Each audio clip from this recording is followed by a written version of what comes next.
Alors on poursuit dans 1 Samuel 16, verset 14. Toujours sur cette thématique, la dualité entre la chair et l'esprit. On va la retrouver avec deux autres personnes qui s'appellent Saül et David. 1 Samuel 16, verset 14. L'esprit de l'Éternel se retira de Saül qui fut agité par un mauvais esprit venant de l'Éternel. Les serviteurs de Saül lui dirent « Voici un mauvais esprit venant de Dieu t'agite. Que notre Seigneur parle. Tes serviteurs sont devant toi. Ils chercheront un homme qui sache jouer de la harpe. Et quand le mauvais esprit venant de Dieu sera sur toi, il jouera de sa main et tu seras soulagé. » Saül répondit à ses serviteurs « Trouvez-moi donc un homme qui joue bien et amenez-le-moi. » L'un des serviteurs prit la parole et dit « Voici, j'ai vu un fils d'Isaïe Bethléemite qui sait jouer et c'est aussi un homme fort et vaillant, un guerrier parlant bien et d'une belle figure, et l'Éternel est avec lui. » Saül envoya des messagers à Isaïe pour lui dire « Envoie-moi David, ton fils, qui est avec les brebis. » Isaïe prit un âne qu'il chargea de pain, d'une outre de vin et d'un chevreau, et il les envoya ces choses à Saül par David, son fils. David arriva auprès de Saül et se présenta devant lui. Il plut beaucoup à Saül, et il fut désigné pour porter ses armes. Saül fit dire à Isaïe, « Je te prie de laisser David à mon service, car il a trouvé grâce à mes yeux. » Et lorsque le mauvais esprit venant de Dieu était sur Saül, David prenait la harpe et jouait de sa main. Saül respirait alors plus à l'aise et se trouvait soulagé, et le mauvais esprit se retirait de lui. Amen. Nous connaissons bien l'histoire de Saül qui a tout d'abord été choisi par Dieu pour régner, pour avoir une destinée extraordinaire. Son règne d'ailleurs devait être affermi pour toujours, c'est intéressant de le noter dans 1 Samuel 13, verset 13, il est dit qu'il y avait une promesse sur la vie de Saül que son règne durerait toujours. Mais il a désobéi à Dieu, il est devenu orgueilleux et Dieu n'a pas accompli la promesse qu'il avait fixée sur sa vie. Il y a des promesses qui sont conditionnelles. Il y a des promesses de Dieu, c'est si vous marchez dans mes voies, si vous obéissez à ma parole, si vous restez fidèles, alors vous serez dans la bénédiction. Ça n'a pas été le cas de Saül, malheureusement, il a tout perdu. Dieu n'est pas limité par les erreurs d'un homme. Il envoie Samuel pour oindre le nouveau roi, on l'a dit tout à l'heure, c'était David qui était l'homme selon son cœur, le cœur de Dieu.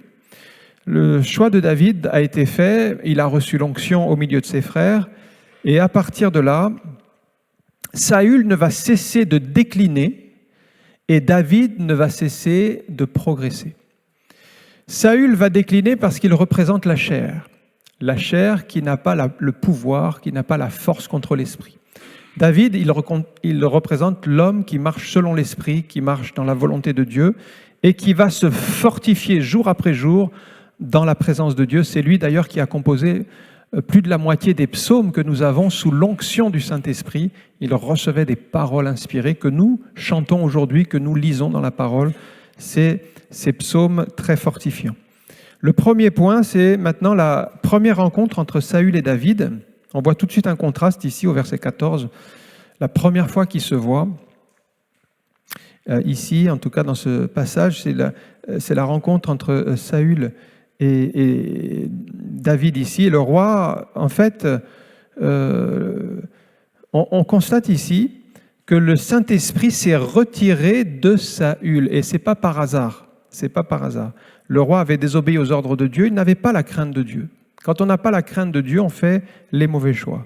Il croit que tout va continuer comme avant.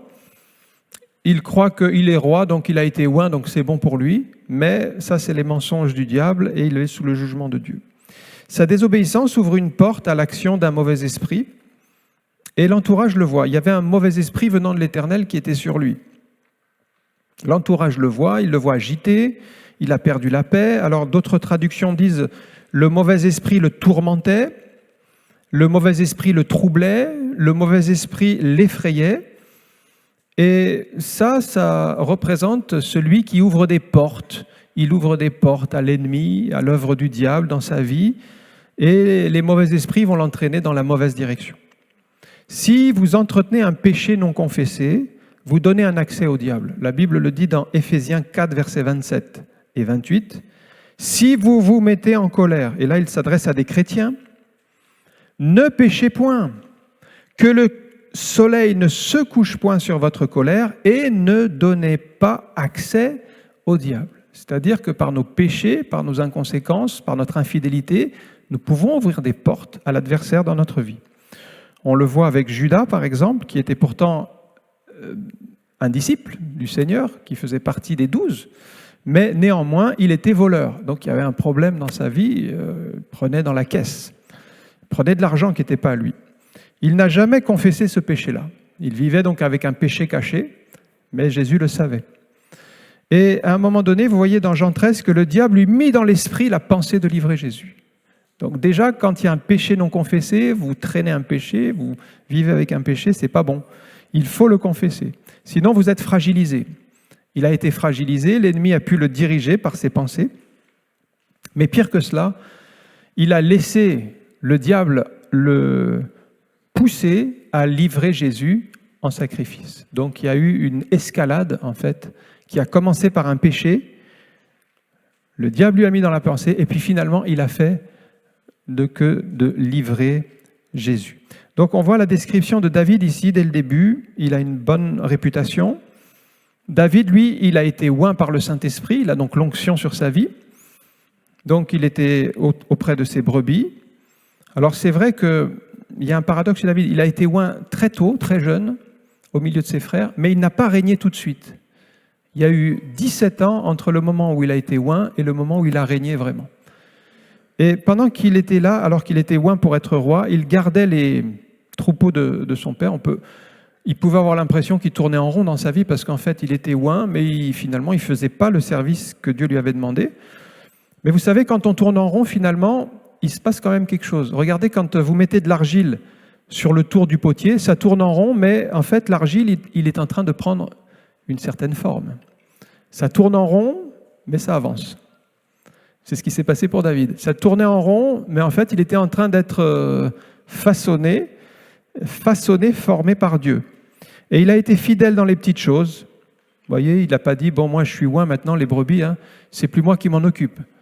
Non, il était oint, mais quand même, il s'occupait des brebis. Et donc, Dieu a vu son cœur. Psaume 34, verset 16, « Les yeux de l'Éternel sont sur les justes et ses oreilles sont attentives à leurs cris. » Les yeux de l'Éternel sont sur nous. Il y a 3 aspects chez David. 1, il savait jouer de la musique. C'est déjà un don qu'il avait reçu. Il jouait de la harpe. C'était un moyen de louer Dieu. Et il jouait bien. C'était déjà une réputation qu'il avait. 2, il savait se battre. C'était un homme vaillant et fort, un guerrier. Et ça nous parle du combat spirituel, qu'il nous faut être dans la foi et dans la prière.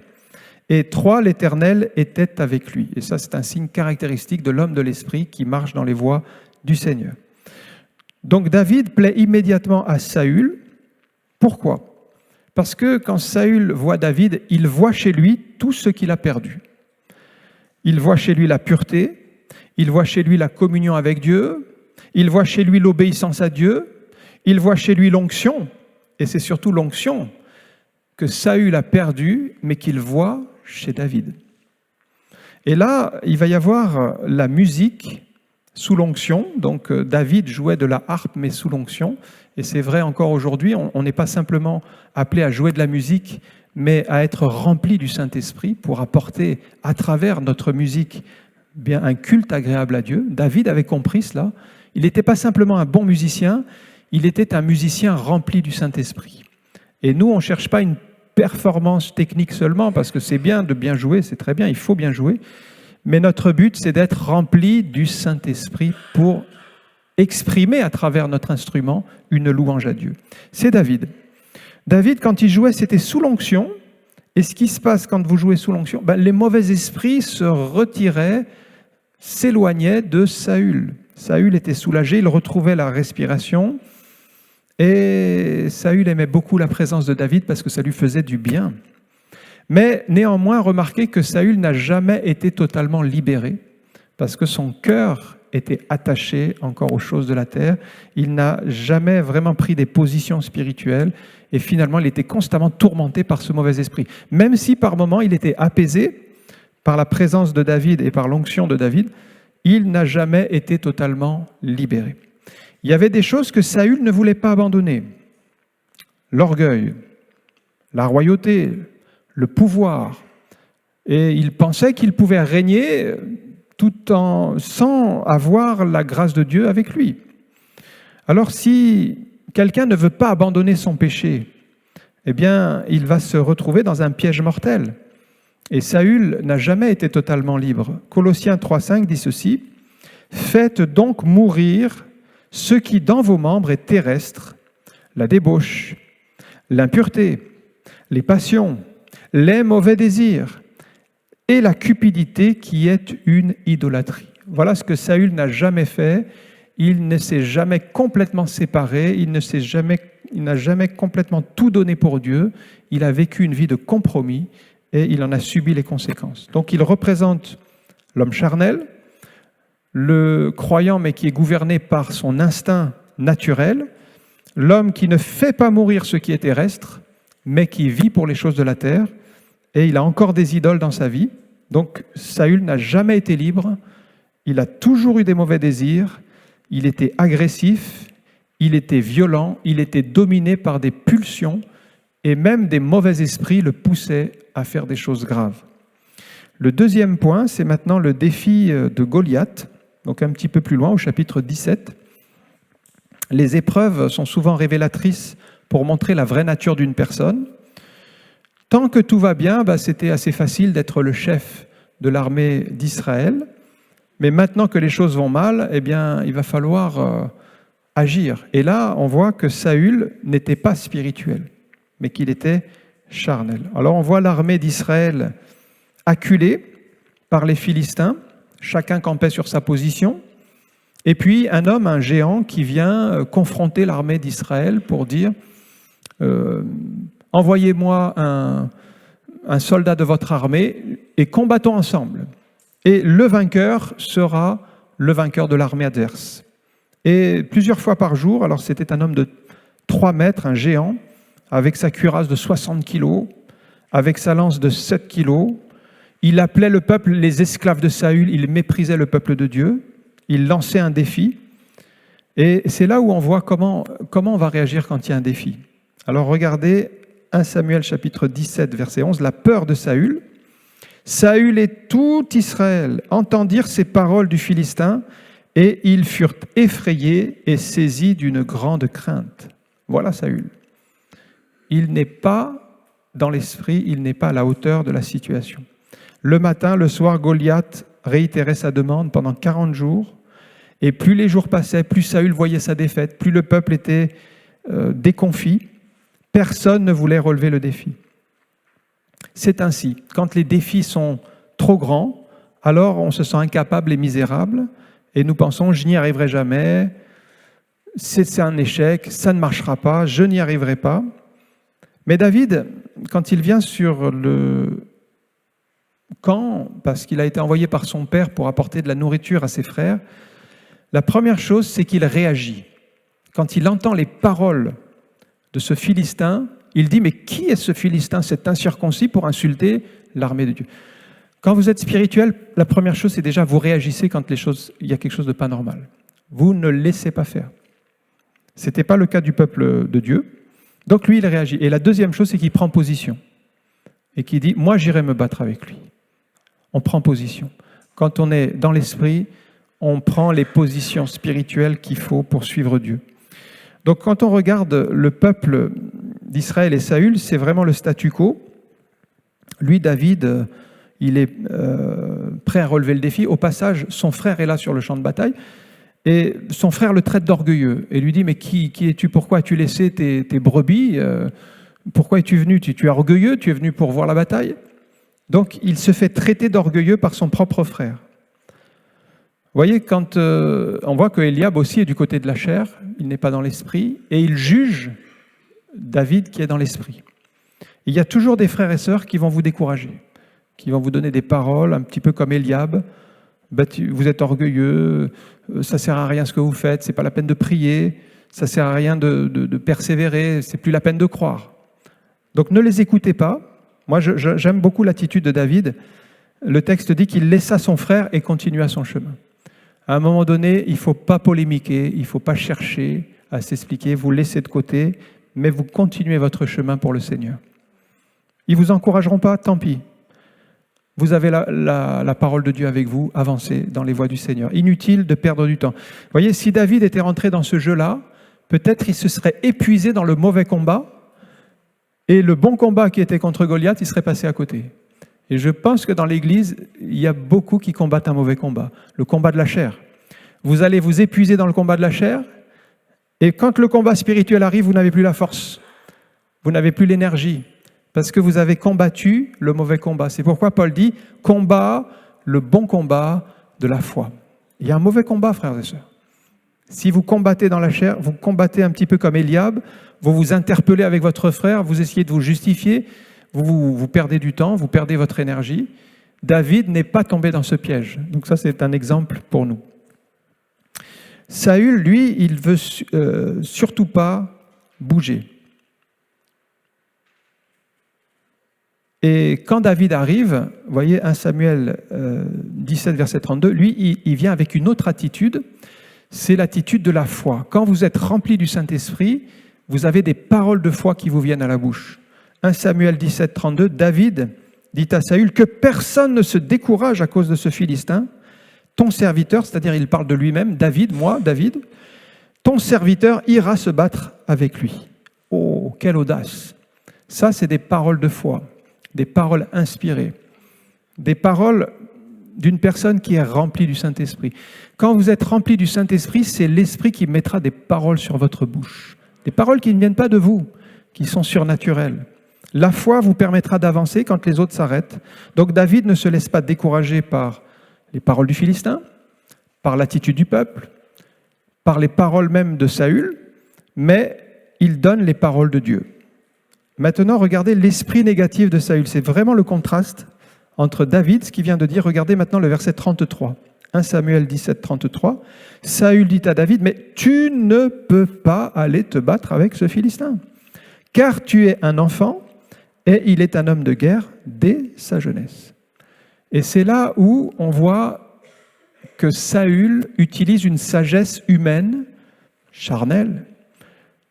Jacques parle d'une sagesse qui est humaine, charnelle et diabolique. Et il dit, mais tu ne peux pas, et c'est vrai que sur le plan humain, David est très jeune, il est moins expérimenté, il est moins fort. Donc en fait, Saül est en train de dévaloriser David, en disant, toi tu es trop jeune, tu es trop petit, tu es incapable. Et puis d'un autre côté, il valorise le géant. Lui, c'est un homme puissant, lui, c'est un homme de combat, lui, il est un géant. Donc il valorise Goliath. Alors vous trouverez toujours des gens sur votre route pour vous dire, mais tu ne peux pas, tu n'y arriveras pas. Mais par contre, en face, ils sont puissants, ils sont forts et ils sont plus forts que toi. Il y a un autre paramètre pour David, c'est qu'il a la conscience que Dieu est avec lui et que Dieu peut faire changer les choses. Si vous êtes proche du Seigneur, vous aurez cette conviction dans votre cœur. Si Dieu est avec vous, qui sera contre vous? David est résolument positif, il répond au roi, vous voyez, il a de la répartie. Il dit, oui, moi des fois il y avait un lion qui venait, il y avait des fois un ours qui venait dans mon trou arracher des brebis. Eh bien moi je leur courais après, je leur frappais à la tête et j'arrachais de leur gueule la brebis. Il avait déjà eu ces combats, vous voyez, il s'était préparé dans le secret, déjà quand même des combats assez costauds, parce que combattre contre un lion et contre un ours, ce n'était pas une petite affaire. Donc déjà dans le secret, il s'était préparé, mais il ne savait pas qu'un jour il allait confronter le géant Goliath. Mais vous savez, dans la vie, on est préparé spirituellement pour les échéances à venir. Et les épreuves que vous vivez aujourd'hui, c'est une préparation pour le plan pour votre vie. Donc on passe par des étapes. Et il fallait que David franchisse ces étapes déjà contre le lion, contre l'ours. Mais derrière, il y avait une autre étape, c'était le géant Goliath. Mais on n'arrive pas comme ça du jour au lendemain devant le géant Goliath. Il faut passer les étapes. Souvent, je compare la vie chrétienne à une marche d'escalier. Il faut monter les marches. Vous montez une première marche. Et Dieu vous permet un défi qui vous permet de monter une seconde marche. Mais finalement, il vous attend plus haut encore. Mais vous ne pouvez pas aller directement à la 6e ou la 7e marche. Il faut monter progressivement. Maintenant, un autre point, c'est l'armure de Saül. Car Saül accepte que David relève le défi, mais il lui fait une proposition par sécurité, toujours la sagesse humaine, cette sagesse charnelle, vous voyez, qu'on peut utiliser. Il lui dit, mais par sécurité, prends au moins mon armure. Il lui met son casque d'airain sur la tête, sa cuirasse, il lui donne son épée. Et quand David essaye de marcher avec cette armure qui n'est pas la sienne, qui est trop grande pour lui, il n'arrive pas à se mouvoir, il n'est pas habitué à ses armes. Et finalement, il fait le bon choix. Et c'est là où, quand on est vraiment dans l'esprit, on fait les bons choix. Là, il dit au roi, je ne prendrai pas ces armes pour aller au combat. Il a compris que les armes que nous avons ne sont pas charnelles, mais elles sont spirituelles. 2 Corinthiens 10,4. Les armes avec lesquelles nous combattons ne sont pas charnelles. Ce n'est pas le casque de Saül ou l'armure de Saül, mais elles sont puissantes par la vertu de Dieu pour renverser des forteresses. Voilà le bon choix. Le choix des armes spirituelles. Dans le combat que vous livrez, frères et sœurs, les armes charnelles vont être contre-productives. Elles vont vous empêcher de combattre le bon combat. Mais ces armes qui sont spirituelles, qui sont dans la parole de Dieu, qui sont le casque du salut, l'épée de l'esprit, le bouclier de la foi, la cuirasse de la justice, la ceinture de la vérité, les chaussures du zèle de l'évangile, ces armes spirituelles vont être comme un élément déclencheur pour vaincre les puissances de ténèbres. Alors, s'il s'était laissé convaincre par Saül, qui est quand même le roi, c'est quand même la plus haute autorité et il aurait dû se soumettre. Mais il a préféré se soumettre à Dieu. Et obéir à Dieu vaut mieux qu'obéir aux hommes. Et donc, il a mis de côté ce conseil. S'il avait suivi ce conseil, assurément, ça aurait été l'échec. Il a bien fait de suivre la voie de l'esprit. Donc, il est allé se recueillir un petit peu à l'écart au torrent, chercher 5 pierres, et il avait son bâton de berger, sa fronde, et là, il s'est avancé devant le géant avec ses 5 pierres et son bâton et sa fronde. Et surtout, il dit au verset 44, « Je m'avance contre toi au nom de l'Éternel des armées. » Voilà notre force, frères et sœurs. Nous allons combattre au nom de l'Éternel des armées. J'aime bien parce que David n'a pas encore combattu, mais il est déjà dans une attitude de victoire. 1 Samuel 17, verset 47, il dit « Et toute cette multitude saura que ce n'est ni par l'épée, ni par la lance que l'Éternel sauve. » Là, entre parenthèses, vous retrouvez les armes charnelles, la lance, l'épée, on retrouve l'armure de Saül. Il dit « C'est pas là, c'est pas ce combat-là que nous livrons. La victoire appartient à l'Éternel et il vous livre entre nos mains. » Et David, il s'exprime au présent. Ça y est, c'est fait. Dieu vous livre entre nos mains. Ça, c'est l'expression de la foi. Quand vous êtes dans la foi, vous êtes capable de dire au présent des choses qui sont encore à venir. Parce que le combat n'a pas commencé. David n'a même pas encore tourné sa fronde et ne s'est pas avancé contre le géant. Mais la foi, c'est ce principe, quand Jésus explique « Tout ce que vous demandez en priant, croyez que vous l'avez reçu. Croyez, c'est au présent. Par le présent, vous vous l'appropriez. Vous l'avez reçu, c'est au passé. Avoir reçu. C'est du passé composé. Et vous le verrez s'accomplir. Et verrez, c'est du futur. Et voyez que vous pouvez croire déjà maintenant, recevoir par la foi, mais vous ne le voyez pas encore s'accomplir, mais vous l'avez déjà reçu dans votre cœur. C'est ça la foi. La foi rend présent ce qui est futur.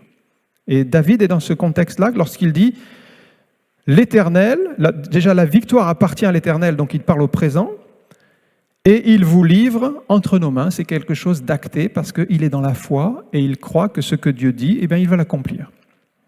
Troisième point, c'est maintenant l'incompatibilité entre Saül et David. Saül, nous avons dit, c'est le roi réprouvé. David, lui, c'est l'homme selon le cœur de Dieu. Et il y a ici ce conflit entre la chair et l'esprit. Il n'y a aucune harmonie possible entre Saül et David. Ils ne sont pas dans le même esprit. Romains 8, versets 5 à 8, en effet, ceux qui vivent selon la chair s'affectionnent aux choses de la chair. Là, on retrouve Saül. Mais ceux qui vivent selon l'esprit s'affectionnent aux choses de l'esprit.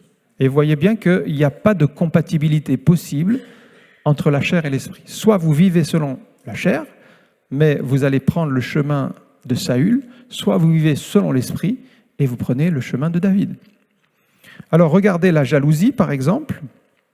Chez Saül, David, lui, il réussissait partout. Il a commencé par vaincre Goliath. On connaît cette histoire de David contre Goliath avec sa fronde. Mais non seulement David a vaincu Goliath, mais Saül l'avait placé à la tête de son armée. La Bible dit qu'il réussissait partout où il allait. Et les femmes chantaient et dansaient en son honneur. Ils chantaient « Saül a frappé ses 1000 et David ses 10 000 ». Et le peuple était enthousiasmé avec David. Or, Saül était très irrité et cela lui déplut beaucoup. Alors là, on a aussi un élément spirituel, c'est que si vous n'arrivez pas à vous réjouir des succès et des bénédictions des autres, c'est que la chair domine sur votre vie. La chair n'aime pas le succès des autres. Elle aime son succès à soi. Et Saül était tellement dans la chair qu'il ne supportait pas que David allait de victoire en victoire. Mais pourtant, c'était une bénédiction parce que c'était le peuple ennemi qui perdait à chaque fois. Mais la chair n'aime pas le succès des autres. Il ne pouvait pas se réjouir des victoires de David. Il était plus jeune que lui. Et puis, c'était lui qui était le roi, qui était oint. Et pourquoi celui-ci dominait? Il disait, mais il ne lui manque plus que la royauté. Sans le savoir, il annonçait déjà la royauté pour David, parce qu'il ne savait pas qu'il était oint. Et la Bible dit aussi qu'il regardait David d'un mauvais œil. Vous voyez, quand vous êtes dans la chair, vous allez voir les choses sous un mauvais angle. Et au lieu de voir les bénédictions et d'encourager une personne qui avance, vous allez être jaloux et vous allez lui mettre des bâtons dans les roues pour l'arrêter. Donc ça, c'est le cas de Saül. Il a même fait une tentative de meurtre, puisqu'il était tourmenté par ce mauvais esprit. À un moment donné, il perd le contrôle, il prend une lance et il va lancer cette lance sur David et David va esquiver la lance et s'échapper. Mais on voit la jalousie, on voit qu'il a de la haine et on voit qu'il va tout faire pour nuire à David. Il y a encore une leçon spirituelle ici que l'on peut mentionner. C'est qu'en fait, si vous analysez Saül et David, vous allez voir que tout au long de la vie de Saül, il a persécuté David. Il l'a persécuté dans les cavernes, dans les déserts, il l'a recherché pour le tuer. Mais remarquez dans l'histoire, c'est que c'est David à chaque fois qui aurait pu supprimer Saül. À chaque fois, plusieurs reprises. Il se retrouvait là dans la caverne. Les hommes, donc Saül était tout seul, les hommes de David étaient au fond de la caverne. Ils poussaient David à supprimer Saül. Et David avait toujours cette notion que c'était Dieu qui allait régler son compte à Saül. Et il disait, je ne porterai pas ma main sur loin de l'Éternel. Ça veut dire, je laisserai Dieu agir pour régler son compte à Saül. Et il le fera en son temps. Et c'est arrivé comme cela à plusieurs reprises, alors que l'armée de Saül était plus forte, ils étaient plus nombreux, ils avaient plus de puissance. Mais ça nous parle de la puissance de la chair, en fait.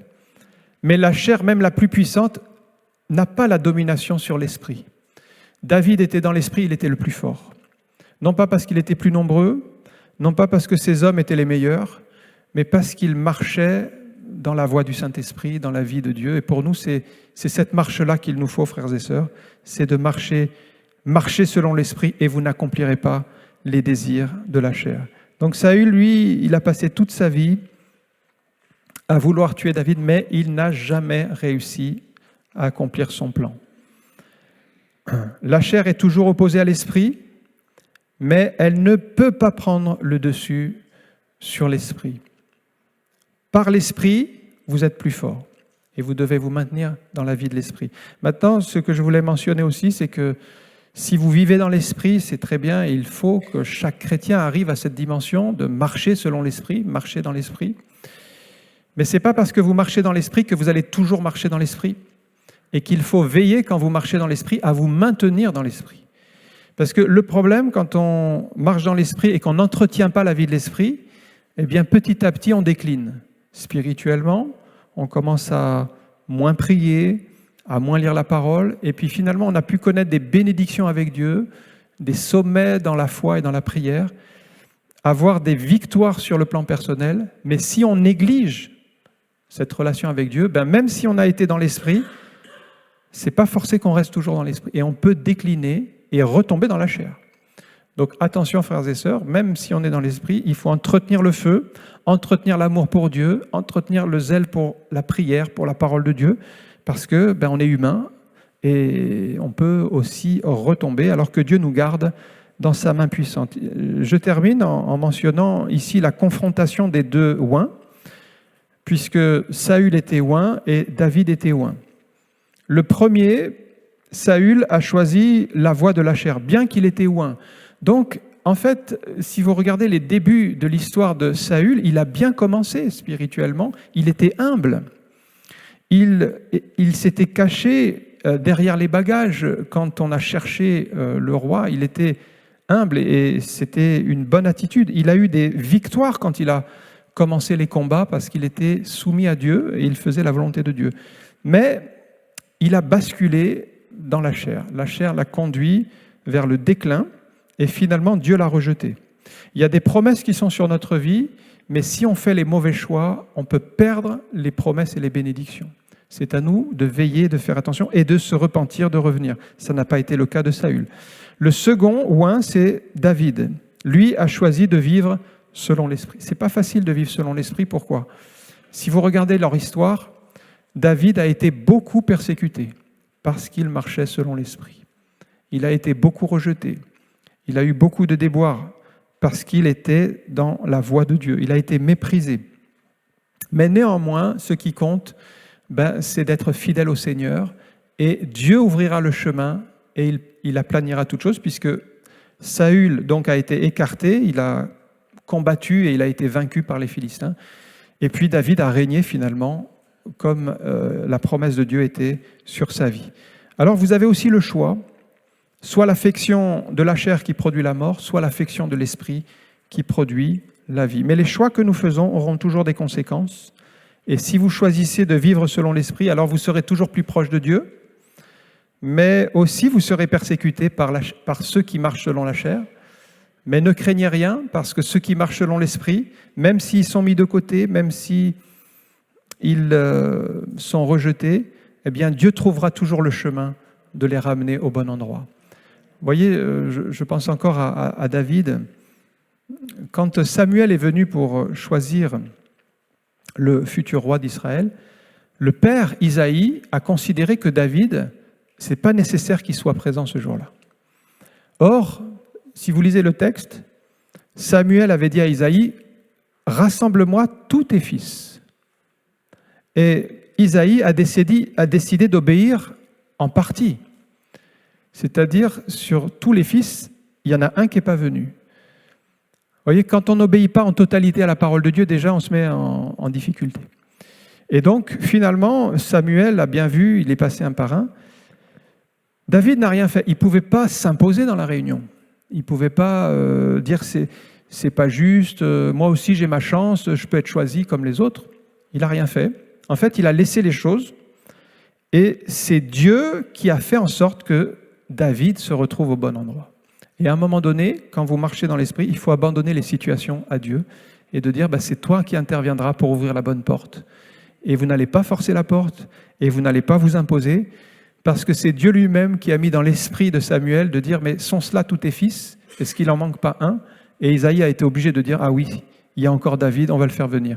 Et c'est à ce moment-là que Samuel a dit c'est lui que Dieu a choisi. Donc ne vous inquiétez pas, même si vous êtes mis de côté, Dieu saura comment vous ramener dans la bonne direction. On va prier.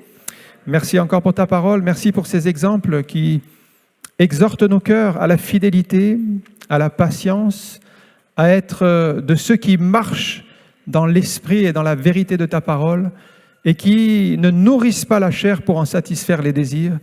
Mais Seigneur, nous voulons vraiment te laisser davantage de place encore dans nos vies, dans nos cœurs, être des instruments à ta gloire. Seigneur, tu utilises les choses faibles de ce monde pour confondre les fortes. Alors nous venons avec nos faibles moyens dans ta présence, Seigneur, afin que tu nous utilises pour accomplir ton plan. Je te prie de bénir chaque personne ce soir, d'encourager chacun à chercher les choses d'en haut, à vivre la vie de l'Esprit et à s'attacher aux choses spirituelles. Et pour qu'au nom de Jésus, nous allions de progrès en progrès, de victoire en victoire, de bénédiction en bénédiction, que toi-même tu ouvres le chemin, que tu ouvres les portes, et qu'en toute chose ton nom soit glorifié. Amen. Amen.